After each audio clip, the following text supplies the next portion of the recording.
Welcome back to College Algebra. Let's review our seventh objective, set notation and interval notation. We will talk about interval notation a lot throughout this course.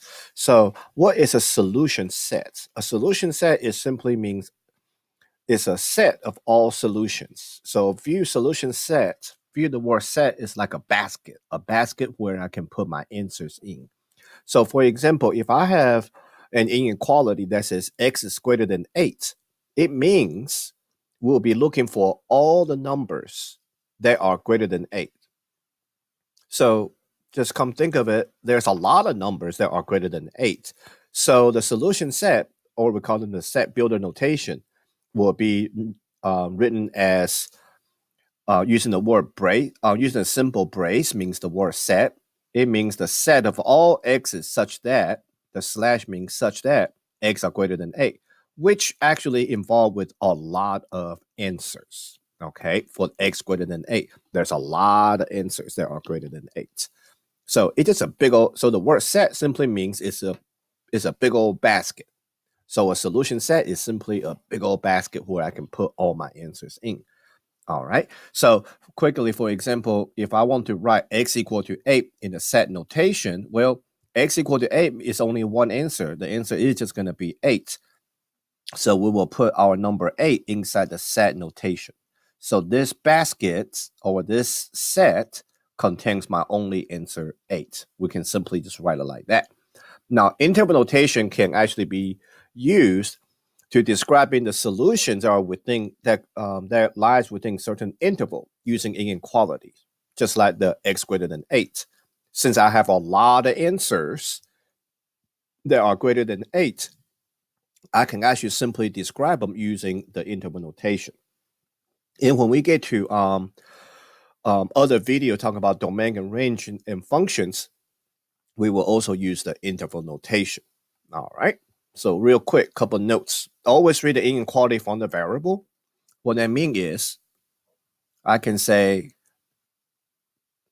I can write my notation this way. If you read from the variable, it says x is greater than 8. Now, if I read it, if I would write it this way,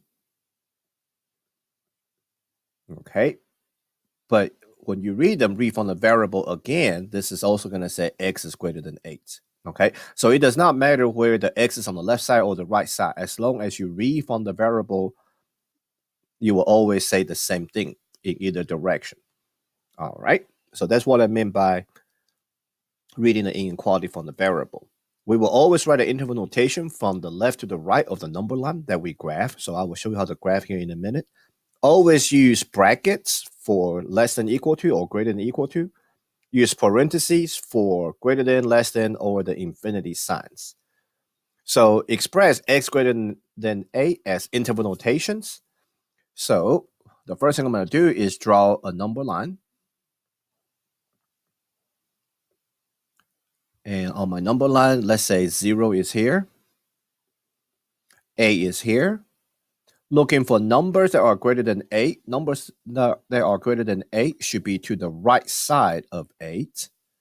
Okay, so all these numbers to the right side of 8 are greater than 8.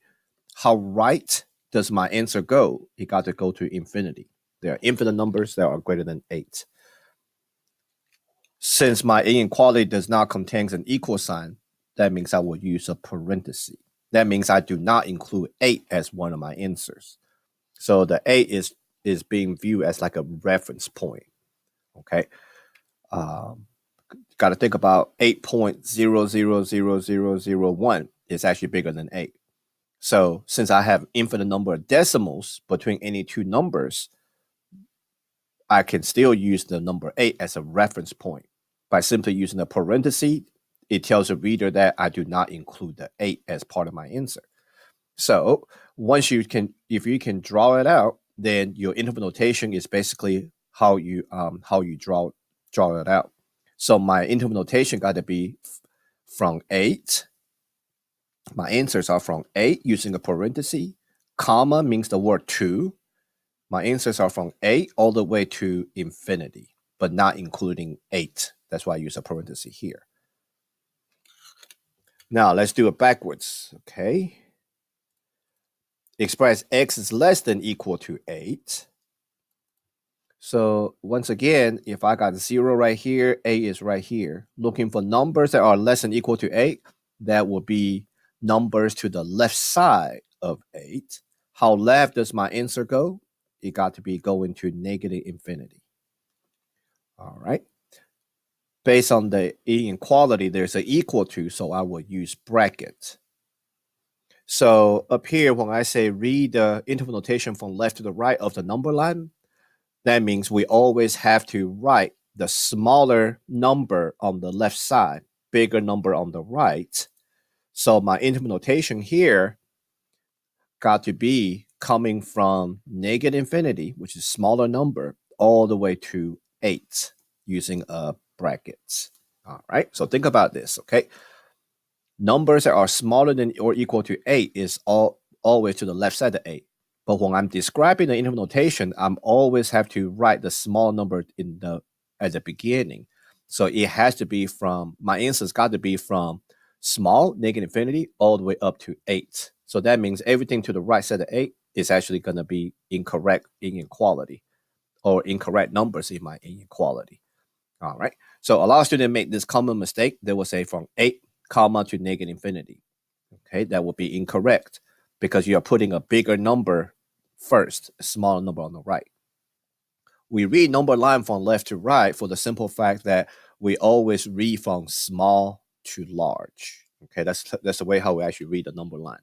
And that's and when we talk about domain and range, this we will basically describing domain and range using inequality and read the same way from small, written the same way, excuse me. Always write from small to large. All right, that will conclude this quick video on interval notation and the set notation. Thank you for watching.